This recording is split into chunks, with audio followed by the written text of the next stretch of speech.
मित्रों नमस्कार, मैं सुनील सोनी। पूरे विश्व में बढ़ती हुई नशाखोरी पूरे विश्व के लिए समस्या है, परंतु भारत में विशेष रूप से ये समस्या है। और भारत में भी बॉर्डर वाले एरिया के अंदर, पाकिस्तान बॉर्डर पर और म्यांमार बॉर्डर पर ये नशाखोरी का गढ़ बन रहे हैं। ये दो क्षेत्र विशेष रूप से पाकिस्तान से नशा आता है। मेडिकेटेड नशे की बात कर रहे हैं, अपने शराब के नशे की बात नहीं कर रहे हैं। शराब का नशे के लिए तो गवर्नमेंट ने अलाउ कर रखा है, वो भी नियंत्रित होना चाहिए, कम पीना चाहिए लोगों को। परंतु उसी शराब के नशे से भी बहुत मौतें हो रही है। परंतु उसके ऊपर करेला वाली वो चढ़ने वाली बात हो गई। और भी ज़्यादा घातक सिद्ध हो रहा है पूरे समाज के लिए कि शराब प्लस अदर नशा और चालू हो गया। शराब को सरकार ने इसलिए अलाउ कर रखा था कि दूसरा नशा तो नहीं करे, कम से कम नशा करे उसका पता तो लगे। तम्बाकू भी है, शराब भी है, इसके अलावा जो ड्रंक एडिक्ट वाला नशा फैल रहा है वो बड़ा घातक हो रहा है। शराब बंद इसीलिए नहीं की जाती, जैसे गुजरात में बंद कर रखी है, बिहार में बंद कर रखी है। कभी लोग और गंदे नशों की तो तलब ना पड़े, दवाइयाँ तो ना ले, मेडिकेटेड नशा तो ना ले, ये जो जो पास हो रही है ड्रग एडिक्ट कोकीन वगैरह वो तो ना ले, उस पर तो नियंत्रण हो। परंतु ये सबसे बड़ा दुर्भाग्य है कि ये नशा बहुत ज़्यादा बढ़ रहा है। बहादुरी के चक्कर में लोग ले रहे हैं, युवा इसके चक्कर में ज़्यादा फंसते हैं जिनकी ज़िंदगी की शुरुआत हुई है, और युवा सबसे ज़्यादा मरते हैं। आजकल एक एक दो दो तो बच्चा होता है आदमी की, और वो भी इस नशे की चपेट में आ जाता है। अभी थोड़े दिनों पहले एक अखबार के अंदर घटना आई, एक औरत पंजाब की जिसके 5 बच्चे थे, चार तो पहले ही मर चुके नशे की वजह से। एक नशा बड़ा और मरने वाला था, थोड़े दिनों बाद पता लगा वो भी मर गया। 1000 से ज़्यादा युवा ये जो ड्रग एडिक्ट्स की वजह से, ओवरडोज की वजह से मर जाते हैं। लोगों की जो तनाव ज़िंदगी के अंदर बहुत ज़्यादा होता है, तनाव बहुत होता है, तनाव को सहने की का सहारा बना लेते हैं लोग नशे को, और वो सबसे ज़्यादा घातक होता है। नशे को सहारा बनाते ही आदमी ज़्यादा एडिक्ट होने चालू कर देता है। और जिस आदमी की इच्छा शक्ति नियंत्रित नहीं हो, खुद पे कंट्रोल नहीं हो, सेल्फ कंट्रोल नहीं हो, उसको तो नशा बिल्कुल ही नहीं करना चाहिए। मान लो एक आदमी शाम को कभी कभार एक आधा पैंक लेता है, वो तो नियंत्रित कर रहा है, उसने नियंत्रित कर लिया, एक पैंक पे ब्रेक लगा दिया, तो वो तो फिर भी ज़िंदगी भर पी के भी अपनी ज़िंदगी गुजारा कर लेगा। जो परंतु 1 से 2, 2 से 4 पे आ गया, वो तो मरेगा ही मरेगा निश्चित रूप से। जिसकी कंट्रोल नहीं है, सेल्फ कंट्रोल नहीं है, जिसने शाम की बजाय दिन के अंदर पीना चालू कर दिया और ये दूसरे नशे करने चालू कर दिए, उनका पता और नहीं लगता। सबसे बड़ी दुर्भाग्य की बात यह है, अमल के नशे का पता नहीं लगता, दूसरे नशों का पता नहीं लगता, और ये इतने ज़्यादा घातक होते हैं कि उसके इतना ज़्यादा एडिक्ट होता है। शराब के नशे के बिना रह तो सकता आदमी, इन नशों के बिना रह भी नहीं पाता, और रह नहीं पाता इसलिए वो मौत उसके बिल्कुल सामने होती है। दरअसल सरकार के पास में ऐसा कोई सिस्टम भी सरकार ने डेवलप नहीं कर रखा, कभी पकड़ो उसको ऐसी जेल में डालो जहाँ पे उसका नशे का ट्रीटमेंट हो। नशेड़ी को तो पुलिस वाले भी रखना नहीं चाहते, क्योंकि वो शाम को नशा मानेगा, करोगे क्या, पुलिस वाले करेगी क्या, ये भी बड़ी समस्या आएगी। इसी की वजह से चोरियाँ बहुत होती है। कभी लोहे का ढक्कन चुरा लिया, कभी कुछ चुरा लिया, कभी कुछ चुरा लिया। चोरी वो घर से चालू कर देते हैं और आसपास की चोरियाँ चालू कर देते हैं। और ये नशे की लत पड़ती है सोसाइटी की वजह से, गलत संगत की वजह से पड़ती है, दोस्तों की वजह से, मित्रों की वजह से, उनके बीच में रहने की वजह से नशे की आदत होती है। अस्वाद की वजह से जो लोगों के अंदर जो नेगेटिव भावना है वो ज़्यादा मार करने लग जाती है।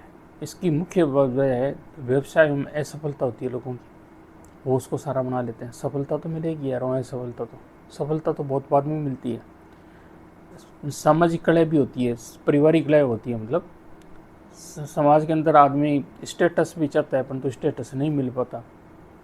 ये बहुत सारी ऐसी समस्याएं होती है, मियाँ बीवी के बीच में झगड़े चलते रहते हैं।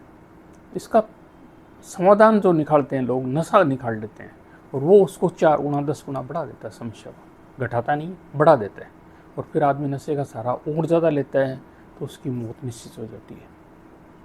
ओवरडोज की वजह से जो युवा पीढ़ी है वो ख़त्म हो रही है, और इस नशे को ज़्यादा प्रोत्साहित किया जाता है। अफ़गानिस्तान पहले अड्डा था पूरा नशे का, अफ़गानिस्तान में तालिबान वालों ने नष्ट कर दिया उसको, सारा जो अफीम वगैरह पैदा होती थी। अब पाकिस्तान के अंदर इसका अड्डा है, और पाकिस्तान के बॉर्डर से भारत के अंदर सबसे ज़्यादा आती है। और सबसे ज़्यादा प्रभावित कोई क्षेत्र हुआ है तो पंजाब हुआ है 1 नंबर पे।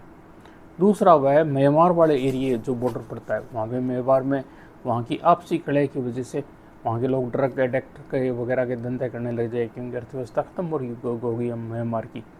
तो इसकी वजह से मणिपुर हुआ, जो मणिपुर में अभी देख लो आप क्राइम कितनी ज़्यादा है, मणिपुर हुआ, उसके लगता है नागालैंड हुआ, अरुणाचल प्रदेश का हिस्सा हुआ कुछ, और मिजोरम का हुआ, वहाँ ये तस्करी हो रही है। तो दूसरा पाकिस्तान के लगता है विशेष रूप से पंजाब तो एक नंबर पर है, दूसरे नंबर पर ये अपने राजस्थान हुआ, जम्मू कश्मीर हुआ का इलाका हुआ। जम्मू कश्मीर वाले इलाके में सख्ती ज़्यादा है, इस वजह से इतना नहीं हो पाता। कच्छ का रण हुआ, गुजरात के अंदर ये नशा ज़्यादा होने लग गया आजकल। कारण ये कि वहाँ पे शराब तो बैन है, शराब बैन है तो लोगों इस नशे की तरफ ज़्यादा एडिक्ट होते जा रहे हैं, वो और भी ज़्यादा गंभीर स्थिति है। अब उसके बाद में भारत के अंदर कुछ समुद्र से भी तस्करी होने लगी, विशेष रूप से केरल में अर्थव्यवस्था बढ़ने की वजह से केरल के अंदर तस्करी हो रही है। गोवा के अंदर तो पहले भी होती थी, गोवा और केरल और नए अड्डे बन रहे हैं। ये इसकी वजह से जो भारत की युवा पीढ़ी है उसका भविष्य खराब होता जा रहा है नशाखोरी की वजह से। नशाखोरी की हालात ये कि करीबन ये जो ड्रग एडिक्ट की वजह से पूरी भारत की 2.5-3% आबादी इससे पेट में आ गई है, और मरने वालों की संख्या असंख्य लोग मरते हैं। कुछ ये लाइट में आ जाते हैं, न्यूज़ में और में आ जाते हैं, कुछ का पता लगता है, कुछ का पता भी नहीं लगता। और ये जो बॉर्डर वाला क्षेत्र है, विशेष रूप से गंगानगर राजस्थान के अंदर जो गंगानगर हनुमानगढ़ वाला क्षेत्र है, वो पंजाब की तरह ही ज़्यादा चपेट में आता जा रहा है। और पंजाब की स्थिति तो वही होगी है जो कोलंबिया की स्थिति है, वहाँ पे आराम से आपको मिल जाएगा। कोलंबिया में जो साउथ अमेरिका वाले जो देश है, 4-5 कंट्री है जहाँ पे नशाखोरी ज़्यादा है, वो स्थिति वहाँ हो रही है।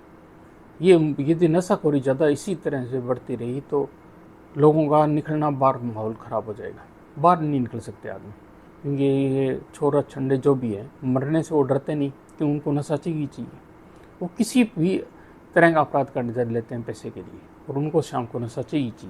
ये और भी ज़्यादा घातक स्थिति हो रही है। इसकी वजह से व्यापार जो व्यापारी है वो असुरक्षित होता जा रहा है, आम जनता है जो आम नागरिक है वो असुरक्षित होता जा रहा है, महिलाओं की सुरक्षा पर खतरा पड़ रहा है। और ऐसी पीढ़ी का आप करोगे क्या? जो थोड़ी बहुत जो बच्चे वगैरह होते हैं उन बच्चों के अंदर ये हालात हो रही है, तो देश का भविष्य कहाँ जाएगा? ये समाज खत्म होता जा रहा है, पीढ़ियाँ खत्म होती जा रही है लोगों की। उसके प्रति हर आदमी को जागृत होना पड़ेगा, चेतन कितना की तरफ ध्यान देना पड़ेगा, विशेष रूप से बच्चों के जो इसके निर्माण की तरफ देख, उसके संस्कार अच्छे डेवलप हो, सोसाइटी से बचे। बाकी हर किसी के बस की बात तो ये कुछ है नहीं, बच्चे पर डिपेंड करता है कि बच्चा क्या करेगा। बच्चे का जो संस्कार है उसे डेवलप करने की कोशिश करें, सबसे बड़ी जोर देने की तो बात यही है। बाकी तो जो होगा सो होगा, क्या इलाज है। सरकार इसकी तरफ प्रयत्न करे, नशाखोरी ना हो। बॉर्डर से जो क्रॉस बॉर्डर जो टेररिज्म होता है यानी ये नशाखोरी होती है, वो बड़ी घातक है। बॉर्डर को और ज़्यादा से ज़्यादा सील किया जाए, कि ड्रोन के द्वारा होती है, कि ड्रोनों को सीधा हिट किया जा सके, ऐसा कोई सिस्टम बॉर्डर पर डेवलप हो। ईमानदार यहाँ पे सरकारी कर्मचारी लगाए जाए और उन पर छापामारी व्यवस्था हो, यदि कोई गड़बड़ करता है छापा मारों को पूरी छूट हो, और इस पर बड़ा इनाम दिया जाए कि भाई इतने आपने नशा पकड़ोगे तो आपको इतना ज़्यादा इनाम मिलेगा। और जो ये कानून से जो इनके दंड मिलते हैं वो दंड भी ज़्यादा बढ़ते हो, भैया सीधी फांसी की सज़ा होगी, या ऐसे अपराध करने पर बहुत ज़्यादा सख्त से सख्त सज़ा होगी यदि आप पकड़े गए, तो इस मामले में यदि आप नशा बेचते पकड़े गए।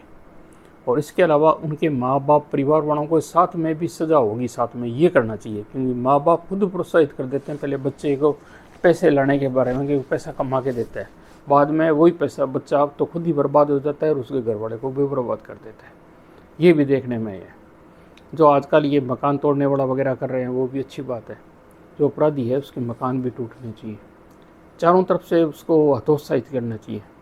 कुछ राजनीतिक पार्टियां के नेता बाद में सपोर्ट करना चालू कर देते हैं इन अपराधी तत्वों को, ये दुर्भाग्यपूर्ण बात है। समाज की चेतना की ज़रूरत है, समाज रैलियाँ निकाले, प्रदर्शन करे, कोशिश करे पूरी तरह से, और नशा को ख़त्म करने वाले जो शिविर लगाए जाए, इन सभी कारणों की वजह से बचत हो जाए तो बढ़िया बात है। एक ये जो सोसाइटी में बच्चे वगैरह पढ़ते हैं, कुछ क्या करते हैं क्या नहीं करते हैं, ध्यान तो देना पड़ेगा हमारे को बच्चों को बचाने के लिए। बाकी जो अपने जितना कर सकते हैं उतना तो करना ही चाहिए हमें। मित्रों, आपको मेरी वीडियो अच्छी लगी है तो शेयर कीजिएगा, सब्सक्राइब कीजिएगा और लोगों में चेतना बढ़े, अवेयरनेस बढ़े, नशे के प्रति जागरूकता बढ़े, इसका प्रयत्न हमें करना चाहिए। मित्रों, जय हिंद, जय भारत। धन्यवाद जो आपने समय दिया।